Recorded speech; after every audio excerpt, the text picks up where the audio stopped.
And welcome back to the DOGFATHER'S Modeling Toys.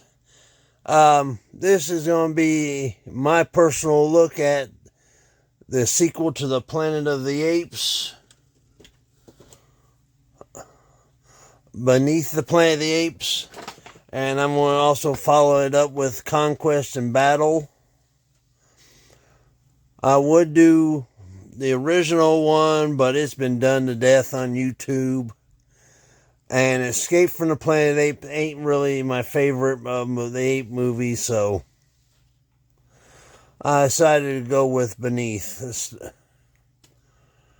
But before we get started, please hit the subscribe button. Give me that big thumbs up on the YouTube.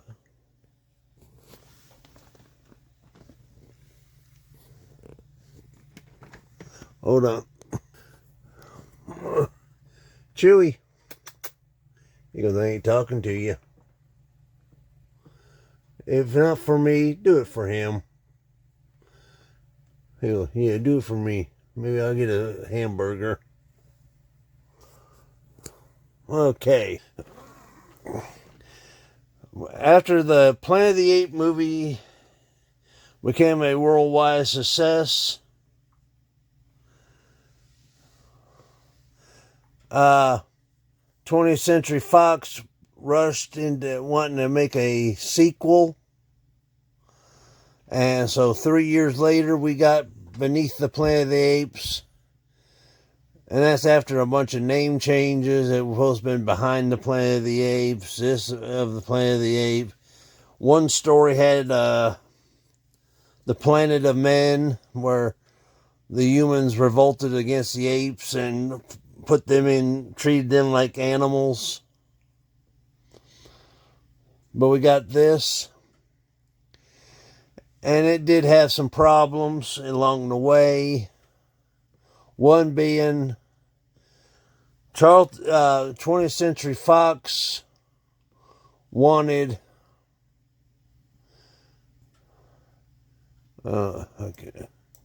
Charlton Heston to come back. And he was old school. He said he wouldn't do it. And finally they talked. And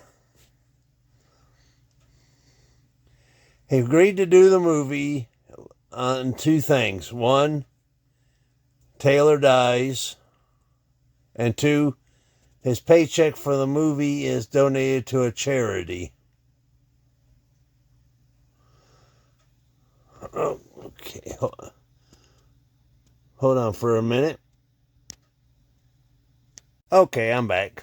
I'm sorry about that. So, let's get on with this. Back with it. Beneath the Planet of the Apes was produced at a lower cost than the original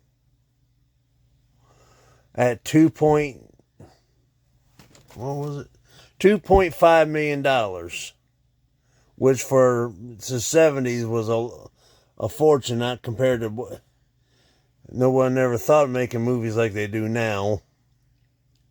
And they didn't really have the special effects like we have now. So, okay, the movie starts off with right at the end of the original movie with Taylor hearing the beware the beast man, for he is the devil's pawn speech from Carneus. Then riding off and seeing a statue, and then you see him and Nova riding around while the credits are rolling. And oh yeah, and that was the other deal. Taylor was only in the beginning and the end of the movie. And then they come across this wall that just appeared, and Taylor gets off his horse and tells Nova to find Zira. Then he goes hit the rock and disappears.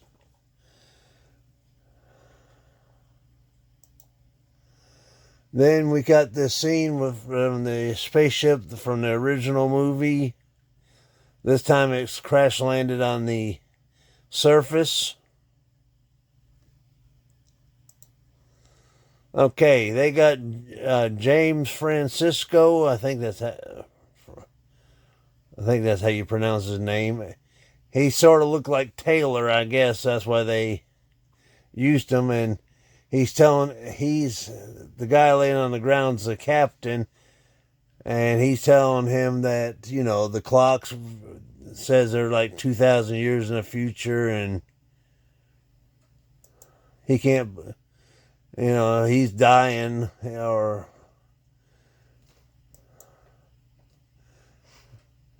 as you can see there, and everybody he's loved is gone, and then he succumbs to his wounds. Then he hears like a horse coming, and it's Nova.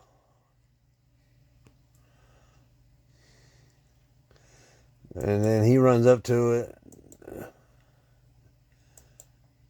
and remember, Nova's only seen one talking human. That was Taylor. And she's wearing Taylor's ID tag. Where Taylor kept him during the first movie, I don't want to know. I hope he washed him, though, before he gave him away. I mean, there's some parts of this movie that are just a little bit ridiculous, which I'll go into at the end. And there he sees dog tags, and it says Taylor, and he said, "Take me to Taylor." Then he washes his hands because God knows where Taylor had him. I mean, there they off riding. And they come across. Why would Nova go back to Ape City? I don't know. Even though Taylor told her to find Cornelius and Zira. And they come across when they have the big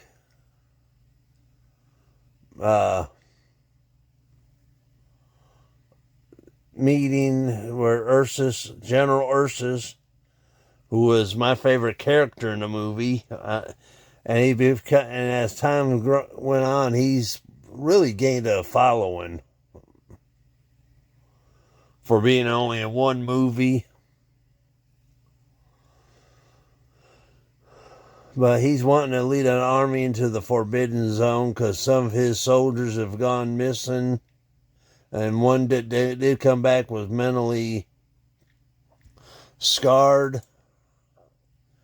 And this is where he said, he's rallying the troops, which is, as you can see, the few chimps on one side, the gorillas in the middle, and the orangutans on the other side.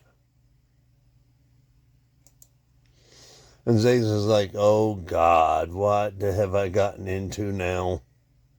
I just got rid of a troublemaker human that could talk. And now with the budget being cut, you can't see it in it. Like that ape right there, on what I can see, a lot of them just wore pull-on masks.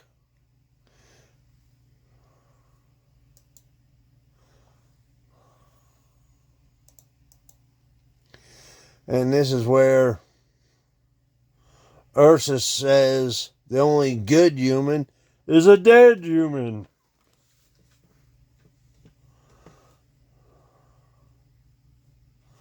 And a lot of people think, these movies were made for what was going on at the time, the civil rights movements and all that, which may have been. But I was a kid when these come out. I was born when the first one came out. I was 3. I really did.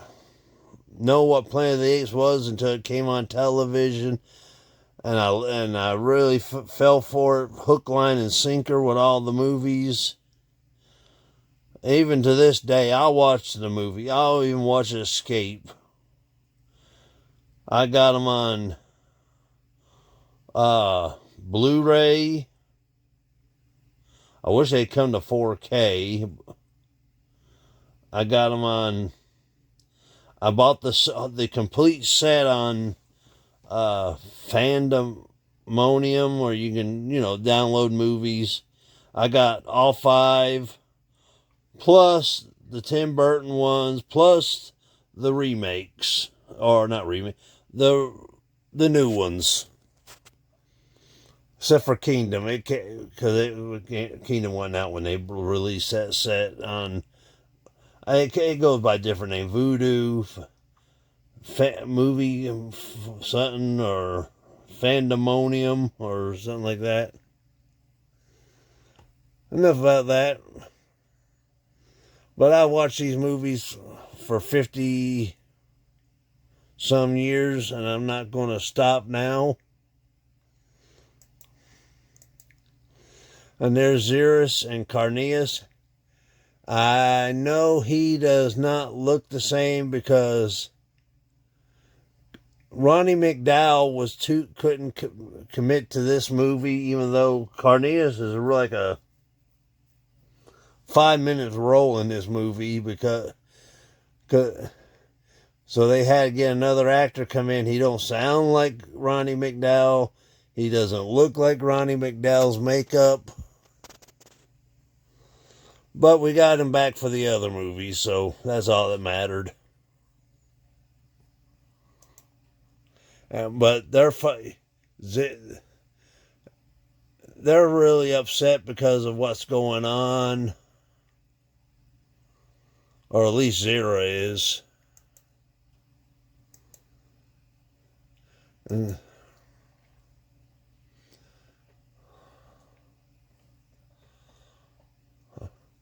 Now, here's what I say. If you look closely like this, if you see my thing, I'll try to make it big. That's a pull-on mask. Let's see. I see another one. That one. Let's see. Yeah, that's a pull-on mask. And the orangutans and the chimps also had them. And there's Brett and Nova that are listening to this. And Brett's like, I gotta get out of here, man. I'm going back to my ship. I'm going to hotwire it, and I'm out of here. Well, he makes a noise, and a gorilla shoots him in the arm. So they're going. How Nova knew where. Oh, sorry about that. Sorry about that. My arm gave away. I don't have a stand,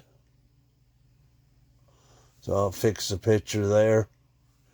But like I was saying, how did Nova know where Carneus and Zera lived? I'll never know. That's another one of the things it never is answered. But she follows them to their house. But in the meantime, we get apes in a sauna. Zaius and Urko are in a sauna talking.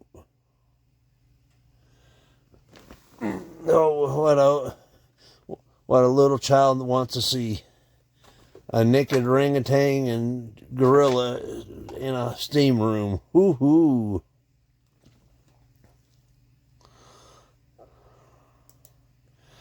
Well, there they are, reveal themselves to Zera and Carneus, and Zera thinks it's Taylor, but it ain't.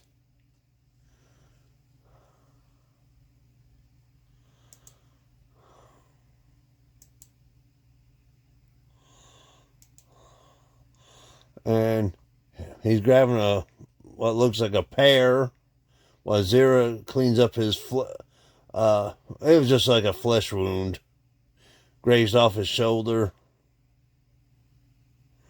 And he's looking at maps where he landed, and of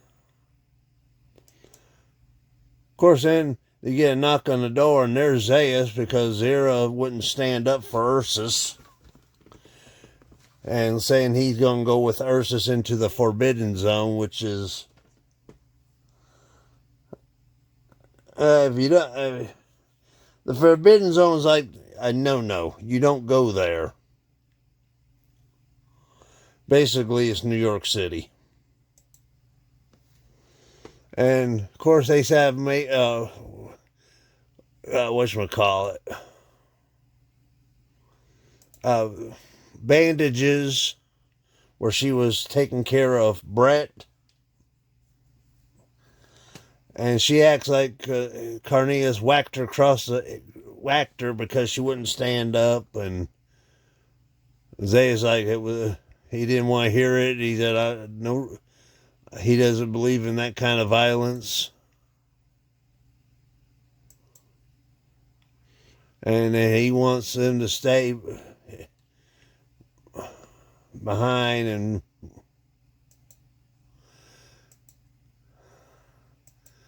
And of course, they're telling him he's got to get out because there's only been one talking human, and that was Taylor. And, well, basically put, if he's caught and he talks, he dies. And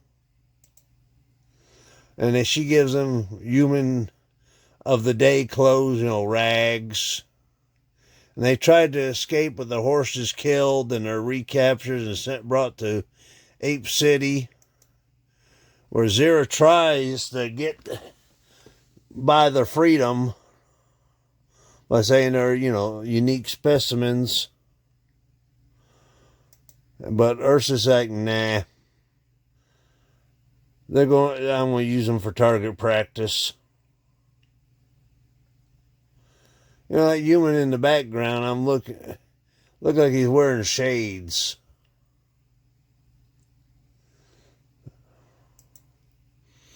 And there they are in the wagon, head off to be basically shot. And Zera kind of tells the guard she's going to double check the door, but unlocks it so they can escape, and tells them good luck. I like how they do the gorillas. I'm fond of the gorillas in the movie. Well, Brett opens the door and he tackles the driver, and they fight. And there he is. He's getting choked out. Oh, back. Now, if you ever notice, if you've watched this, and maybe you never noticed, I did, that there are scenes where the reins to the horse goes through these holes, like somebody's driving it from inside the wagon while these two are fighting. So that's another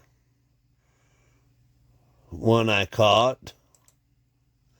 Well, they get the horses, they get chased, and they found a hole. They think it's a cave, but they go down and realize it's not a cave. It's an underground part of outskirts of Queensboro Plaza. And they're in like the subway station.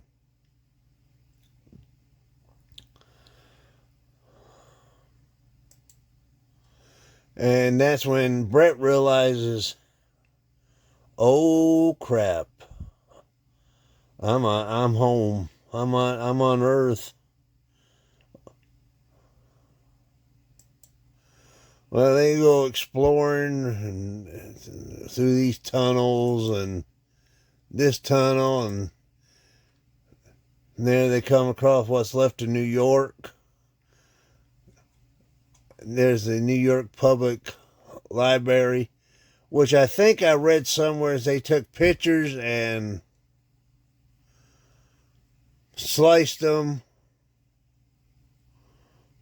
up, and then the actors walked by them, and then they put them in the background, old-fashioned CG. Okay, like that one right there.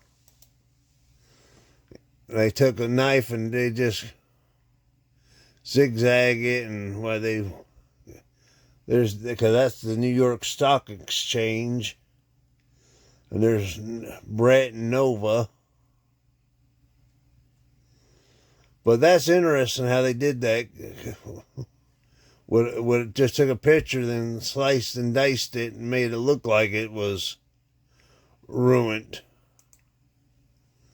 There's the Radio City Music Hall. And they're still walking.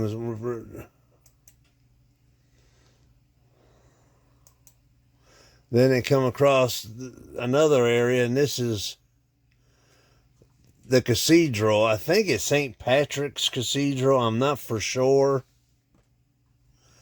It's on ESL, whatever.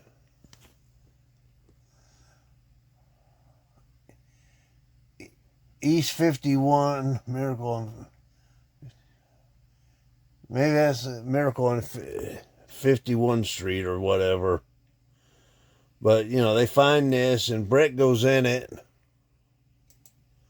and he sees this guy kneel down in front of an atomic bomb.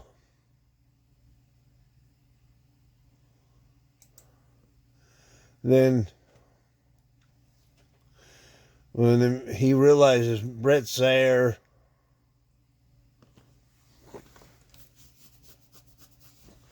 he turns around and lowers the bomb. Now,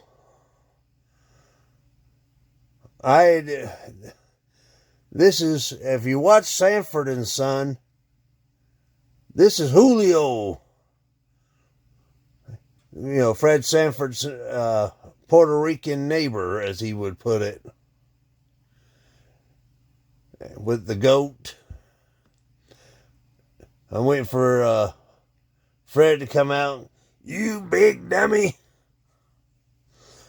Get that goat out of my bomb. But that's an interesting thing, that he was in Sanford and Son, and then Planet of the Apes. And then he realizes that mutants, really, they can talk, but they don't. They use their minds to talk to each other and project their thoughts into others. So Brett's taken to along this hallway with the statue of the Mendez, the dynasty of the leaders since the bombs fell. And if you go on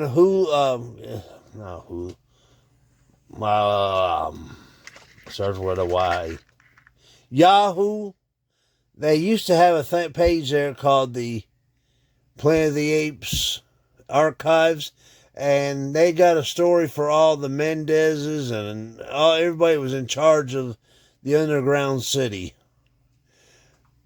by years. And when the leader died, that was into that chapter, then to the next one.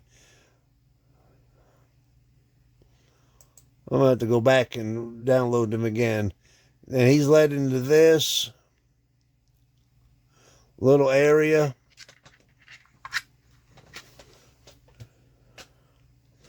I can't read what it says in the middle, but it says tracks and telephone. And I think I read somewhere this was used for Hello Dolly.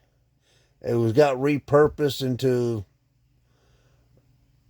basically a judge. There's 5 people in the ruling council. And he's the leader. He's Mendez. I don't know these people's names. Now I don't know her name, but she was in Conquest and Battle as and Escape from the Planet of the Apes. She was a human in Escape and played Caesar's girlfriend / wife in Conquest and Battle. And they wear glasses.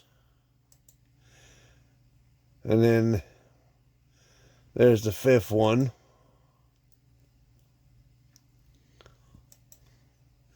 Well, here they are. They're getting off, and they run into some chimpanzees acting like make peace, not war. No, yeah. Make love, not war, and all that. And so they get them out of the way, and they head down the street. Here they are. Give us peace. And there's if you can, there you go. There's what I was telling about the pullover mask. You can really see it there with these guys.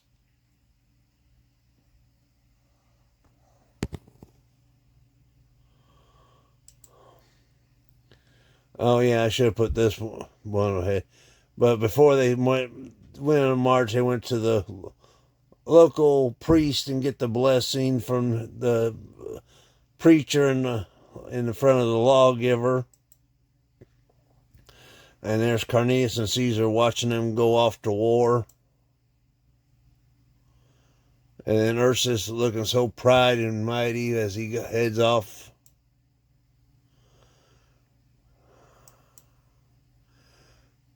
So basically, what looks like a small town had a lot of gorillas. Look at all them. Here they are way down at the bottom here. Let's see. There's my little joystick. All the way around. Cut back over to there. Nope, keep going. There. Well, while they're marching, Brett and Nova is taken to church.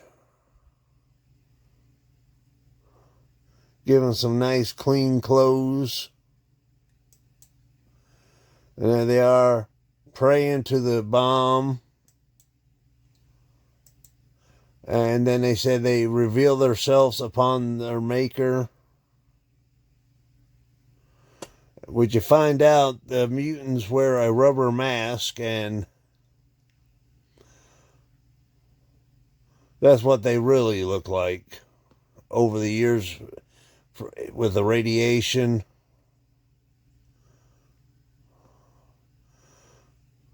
But you think after a while that would have...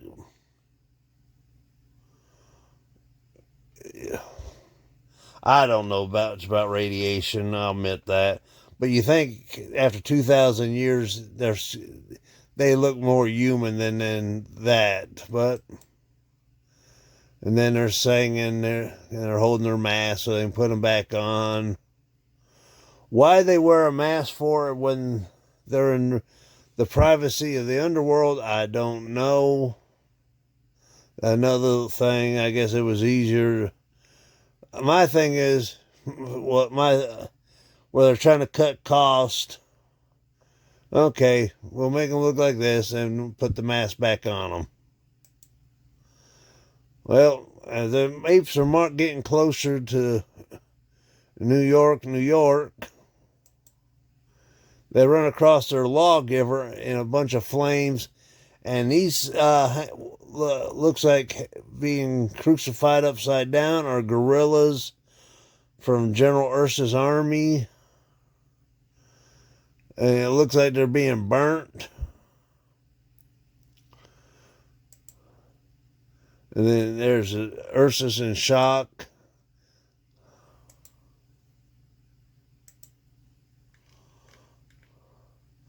Then the lawgiver starts spewing blood, and it really freaking everybody out. So Zaius runs up to the statue or the location and find out it was just an illusion that the mutants did. So they continue. Well, Brett's taken down here in this cage without Nova. And to his surprise, there's Taylor. And the one guy, let's see, let me go back here a little bit. Dun, dun, dun. This guy right here, he's in charge of this part.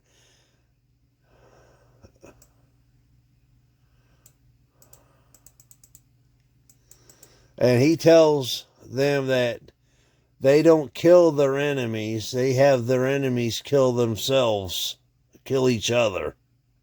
So basically, he's using mind control, forcing Taylor and Brent to fight each other.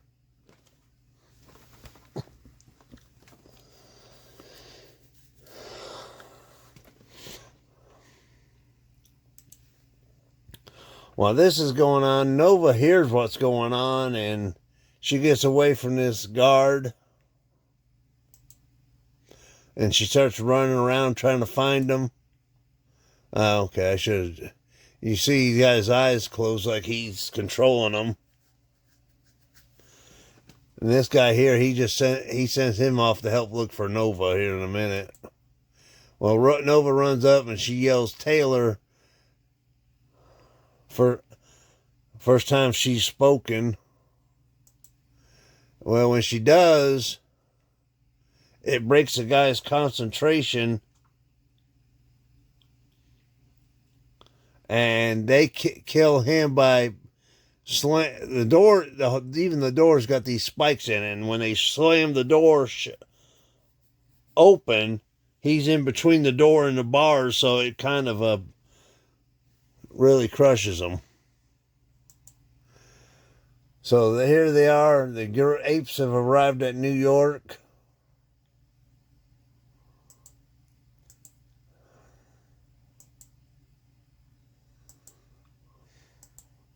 And basically they go through the same hole that Brent did, I guess.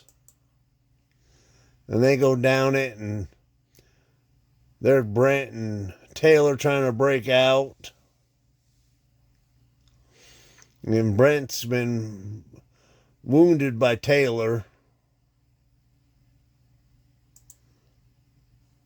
And there's the dead mutant. And they hear gunfire in the background. And a gorilla looks through the bars and... Okay, nothing here to see. Move along. Well, when they get out, they run into the gorilla again, and Nova runs off, and she's shot and killed. And you see Taylor's look on his face and from this moment on, Taylor's got this thing. He ought to just let everybody die and end it once and for all.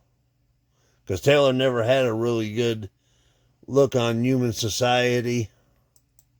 Brett said, come on, let's go. Let's deactivate the bomb. Because before that, though, he told Taylor the bomb was an Alpha Omega bomb, which is the planet destroyer. And Taylor goes, all right, you win. I'll do it. Well, I'll have to come back to that. Well, the apes break in, the city. They find this one room where the girl was, and she's trying to surveillance, and she took poison to kill herself. And then we skip to where the apes have got like an I-beam, and are trying to break down the cathedral door. And then there they are, they're looking, and they see a human dressed up in white.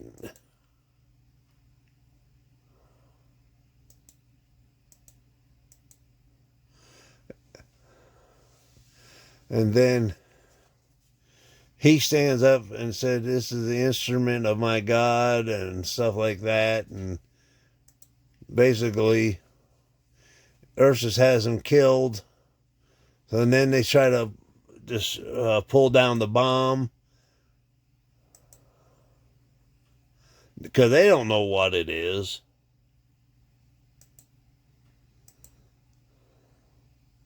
But Zeus is kind of wary of it, because he said, anything made by man is evil. So they drop the bomb. There's Taylor and Brent. They're watching all this, what's going on. So they try to get down there. Brett's going on the other side to divert them, but Taylor is shot by Ursus. And when he does, Brent shoots Ursus. And then, well, you see all these gorillas. They're just unloading on Brent.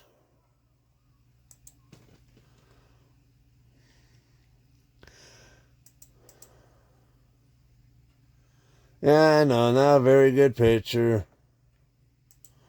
And then, of course, the bullet didn't kill Taylor.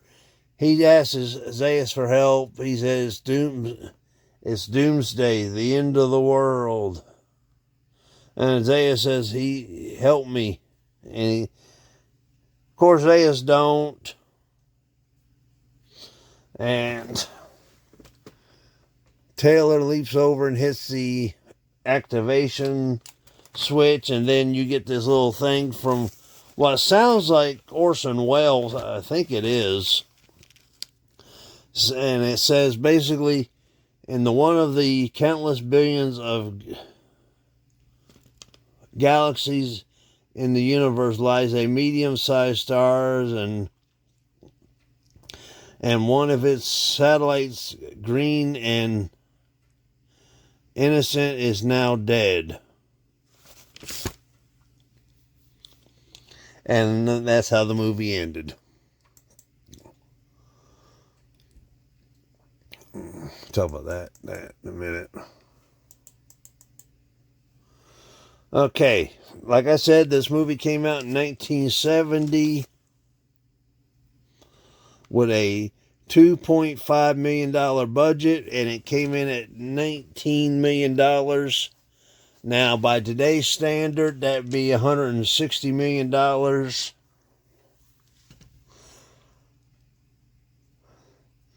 And, well, for each movie after that, the budget got cut.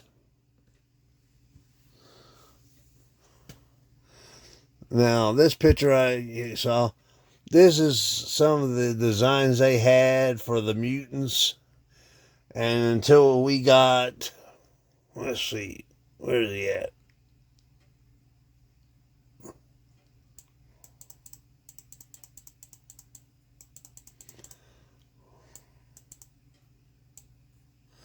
There he is.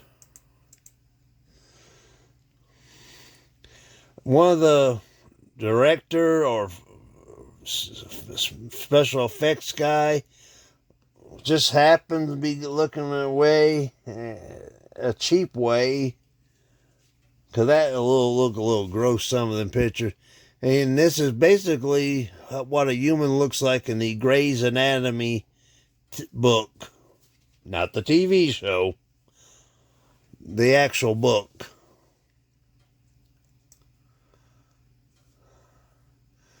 Another thing they were talking with, and they filmed a test footage of, was a hybrid of a human and ape. But the idea was cut because of the indications that what had to happen to make a half human, half ape child. But he does look sort of like the footage from the test footage for the original Planet of the Apes. Except for but, you know, that's a whole different story, and probably a lot of people would have went, bananas seeing nothing like this. But this ranks up there one of my favorite Planet of the Apes movies. All because of the action sequences. Of course, the original's number one. You can't beat that one. Then it's Conquest, Battle, then Beneath, and then Escape. So, I pointed out some things that got me, like this and that. Like Taylor's dog tags. He went through the whole first movie, never had them. Now, like I said, he could have put them somewheres. I'm not going to say where. And like I said, I hope he washed them before he gave them to Nova, but he didn't even get... You think once they got out of Ape City, and he'd have given to her at the end of Planet of the Apes when they was at the cave. But nope, he waited later on. I guess he had to eat some prunes or something. I mean... But that's a whole different story where nobody really explained where he hid them. It just all of a sudden, hey, here's my dog tags. You can have them. And just like this, when Brett and Nova escapes from the wagon, you can see it when they film it. The reins are going through the wagon, and somebody's steering the horse through that. But other than that, it is a decent movie. If you haven't watched it, check it out.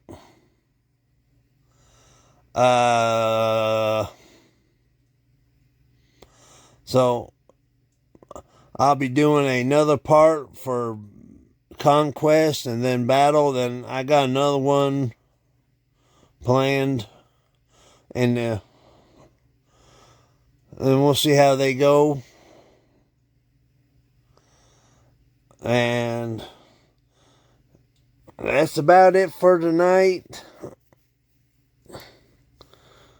I'm thirsty. My throat's starting to bother me.